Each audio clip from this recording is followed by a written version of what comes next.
chers enseignants et enseignants, ainsi que toute l'équipe du Centre de la francophonie des Amériques. Mon nom est Myriam Deschamplain. Je suis une élève de 8e année au Carrefour de la jeunesse à Edmonton, au Nouveau-Brunswick. J'ai le plaisir de vous partager une petite partie de notre expérience vécue l'an dernier. D'abord, nos débuts. En octobre 2023, nos enseignants M.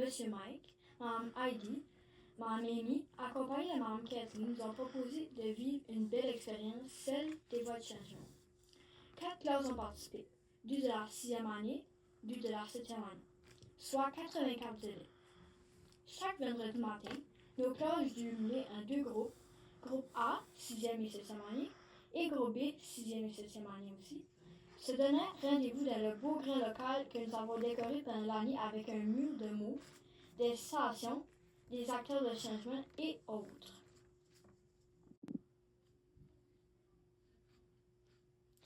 À travers les étapes, nous avons développé notre confiance, notre autonomie et aussi nos compétences à communiquer et à prendre des décisions. Nous avons aussi développé un beau sentiment d'appartenance et un beau respect collectif. Chaque élève a eu la chance de confectionner son gilet avec les logos de Voix du changement et du Centre de la francophonie. Nous en sommes très fiers. Et chaque vendredi, les élèves portaient le chandail et ils le portent encore cette année. Nous avons vécu 5 étapes du projet. Nous avons identifié la problématique, soit celle de l'espace de la cour d'école, qui ne répond pas aux besoins des jeunes et qui amène bien des défis au niveau d'incidents et de chicanes. Il faut dire que notre cour arrière accueille les élèves de la maternelle à la 8e année et à l'étude pente. Il n'y a pas beaucoup d'espace pour tous les élèves lors des récréations. Pendant l'année, nous avons travaillé en petits groupes afin de proposer un plan d'aménagement et de divers espaces de jeu et une classe extérieure. Le projet se poursuit cette année en collaboration avec une architecte. Nous avons eu le plaisir aussi d'inviter et organiser des rencontres avec beaucoup de personnes que nous avons identifiées qui pouvaient peut-être nous aider, comme la direction d'école, Mme René, le maire de notre ville, M. Éric Marquis, M. Pascal Hudon pour des conseils au niveau de l'aménagement de la cour d'extérieur, Mme Cindy Desjardins, directrice des ressources humaines au district scolaire, et autres. Nous avons tellement fait d'apprentissage. Merci, chers enseignants, pour cette belle expérience qui se poursuit. Je vous invite maintenant à écouter de petites entrevues avec des élèves ainsi qu'avec nos enseignantes et enseignants. Bonjour Jordan, qu'as-tu aimé du projet et explique-nous pourquoi. Moi, qu'est-ce que j'ai aimé du projet, c'était juste la collaboration avec les autres. On travaillait souvent en équipe, puis il n'y avait jamais quelqu'un qui était seul, qu'on pouvait jamais rien faire. Puis c'était juste différent de faire un changement pour notre école, puis essayer d'en faire pour la ville. Bonjour Vincent, qu'as-tu appris pendant nos rencontres les vendredis? Comment cela te sert aujourd'hui? Nos rencontres les vendredis, ça m'a appris que s'impliquer dans la communauté, c'est vraiment important. Puis cette année, ça m'a motivé à s'impliquer dans le conseil des élèves à mon école.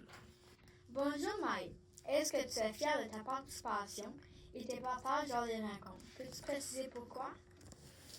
Oui, je suis fière de ma participation car avec mon équipe, on a appelé plein de compagnies, puis j'ai donné plein d'idées, puis je suis très fière d'avoir participé. Bonjour Soraya, est-ce que tu peux nous expliquer ce que ton groupe a développé et les contacts que vous avez faits? Moi, mon groupe, on a travaillé sur la classe extérieure. Un des premiers contacts qu'on a fait, c'est pour Irving. On a demandé pour avoir du bois. Notre plus grosse suggestion, c'est vraiment d'ouvrir la clôture pour qu'on ait une plus proche accès avec la classe. Bonjour, Madame Amy. Qu'as-tu observé de particulier chez les élèves lors de l'expérience du projet les vendredis? Je remarque beaucoup que les élèves sont très motivés et très engagés dans le projet parce que justement, ça fait partie de quelque chose qui fait à cœur. Donc, la cour d'école, c'est un problème, ça fait des années. Ils peuvent pas jouer de sport comme il faut parce qu'il n'y a pas d'espace. Donc, leur but, c'est vraiment d'aménager la cour. Ils sont très, très motivés dans le projet. Donc, ils sont intéressés, ils sont engagés. Puis, on voit même un respect entre eux autres pendant des groupes de travail. Ils se respectent comme qu'ils se sont jamais respectés. C'est incroyable de voir la différence avec ce projet ici. ils jasent entre eux autres, il n'y a personne qui crie, tout le monde est doux, tout le monde coopère très bien ensemble. Donc, on voit vraiment des belles qualités émerger de ces élèves ici. Puis on est vraiment fiers de ça. Bonjour, Madame Heidi. Est-ce que tu peux nous expliquer quelle stratégie tu as intégrée à tes pratiques pédagogiques durant le projet et pourquoi tu le fais présentement? Bien, dans la classe, on a eu la chance d'utiliser justement en co-enseignement beaucoup de stratégies qui mettaient toujours l'approche où l'élève est vraiment centré au centre de ses apprentissages, une pédagogie active. Donc, les stratégies qu'on a utilisées, c'était surtout en lien avec la communication. On a travaillé beaucoup au niveau de l'écoute aussi, que l'élève soit capable de, oui, transmettre un message, mais aussi d'être là pour écouter. On a travaillé différentes stratégies comme la prise de décision au niveau du consentement versus le consensus. Donc, les élèves ont vraiment appris que le consentement, c'est quelque chose d'important, d'être capable d'expliquer et de justifier aussi leur choix pour pouvoir partager à l'ensemble du groupe. On a travaillé beaucoup en équipe où les élèves étaient justement en équipe pour faire le pense, parle, partage. Donc ça a permis à chacun d'avoir leur voix. Parce que ce qu'on observe souvent en salle de classe, c'est des élèves qui ont tendance, quand on pose des questions, c'est toujours les mêmes 3-4 élèves qui lèvent la main.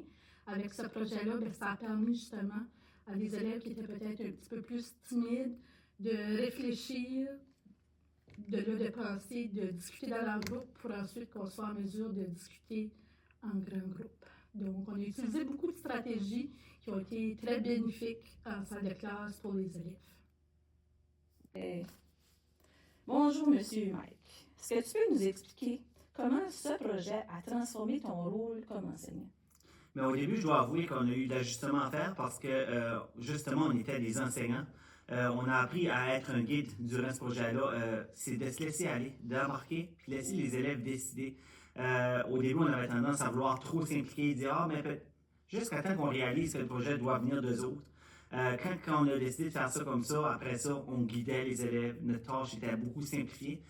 Moi, personnellement, ayant une classe vraiment différenciée l'année passée, ça m'a sauvé beaucoup de travail, j'avais beaucoup de cas au niveau académique.